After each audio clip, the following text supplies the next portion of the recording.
অসমীয়া হেনো আটাইতকৈ ৰোমান্টিক জাতি আৰু সেই কথাই প্ৰতিবাৰে প্ৰমাণিত হয় বহাগৰ সময়ত প্ৰতিবাৰে বহাগত চেউৰি মহৰ খুলি পৰা শিঙৰ পেপাটিৰ মাতটি শুনিলে চেনেহীৰ তৰণি হেৰাই ঢোলৰ গুমগুমনিৰ মাজত প্ৰকাশ পায় উমাল ভালপোৱা কাৰণ এয়াই যে বহাগ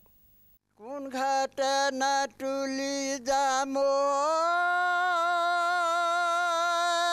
পানী নো পানী মলাও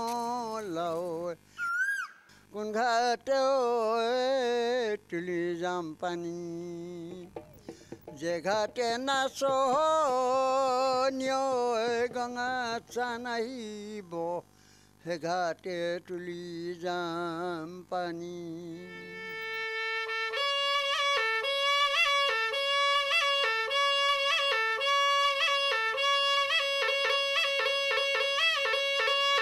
আজিৰ পৰা আৰম্ভ হ'ল যৌৱনৰ উৎসৱ আৰু যৌৱনে আদৰি আনিলে এক নতুন সময়ক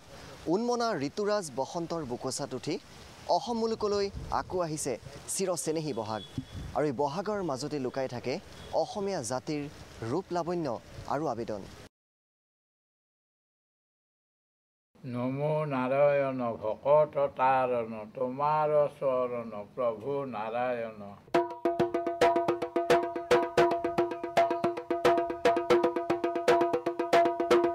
বিশ্বৰাণী বসন্ত আহিছে প্ৰকৃতিৰ ৰাণী কাষলৈ পৰম্পৰাৰ দীঘলীয়া বাট বুলি এয়া অসমীয়াৰ চোতালত বহাগ প্ৰাত্যাহিকতাই জুৰুলা কৰা জাতিটোৰ দেহমন জোৰাবলৈকে যেন বাৰেপতি আহে বহাগ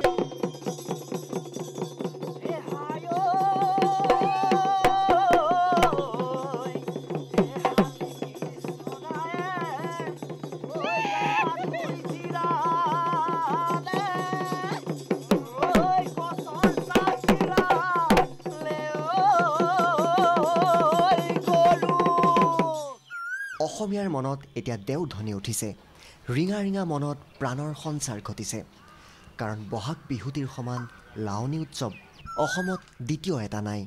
আমাৰ চ'তমাহ সোমোৱাৰ লগে লগে বসন্তৰ যেতিয়া আগমন হয় তেতিয়া কুলি কেতেকীৰ মাত শুনি আমি ৰ'ব নোৱাৰোঁ আৰু তেতিয়া আমি সকলোৱে মিলিজুলি আমি বিহু আখৰালৈ ওলাই আহোঁ আৰম্ভ হ'ল কেউপিনে এতিয়া ভৰিৰ গিৰিপ গিৰিপ শব্দ শুনাৰ সময় নাচোনত বহাগী পদুমীহঁতৰ এতিয়া কঁকাল দুখৰ দুখৰ হৈছে ঢোলৰ চেৱত যেন প্ৰকাশিত দেহৰ জামিত্ৰী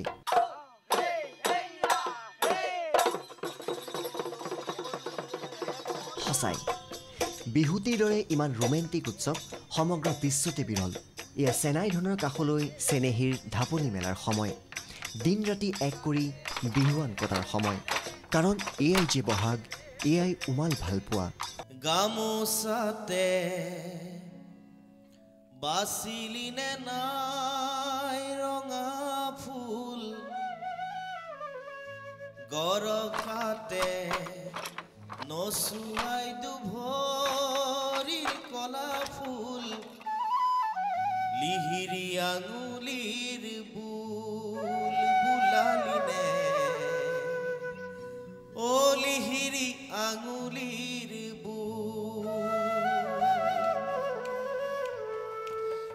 যৌৱনমতী সকলো ব্যস্ত জেতুকা পিছাত তেহে চেনাই ধনে ক'ব জেতুকাৰ বোল তোৰে হাতত ইমান ধুনীয়া দেখি বসন্তৰ হাতত ধৰি বহাগ অহাৰ লগে লগে গছ বিৰিখত এতিয়া ন পাত খাল ডুং পথাৰ নৈ বিলতো ন পানী বহাগৰ এই আৰম্ভণিতেই আমি আশা কৰিছোঁ মনবোৰ আমাৰ নতুন হওক জীপাল হওক শিমলু নাহৰ পলাশ তগৰৰ গোন্ধে আমোলমোল কৰক জাতীয় চেতনাক কেমেৰা পাৰ্চন জিতু কলিতা আৰু স্বপ্নশ্ৰীৰ সৈতে ঋতুস্মিন শৰ্মা আৰু ৰতন কলিতা নিউজ লাইভ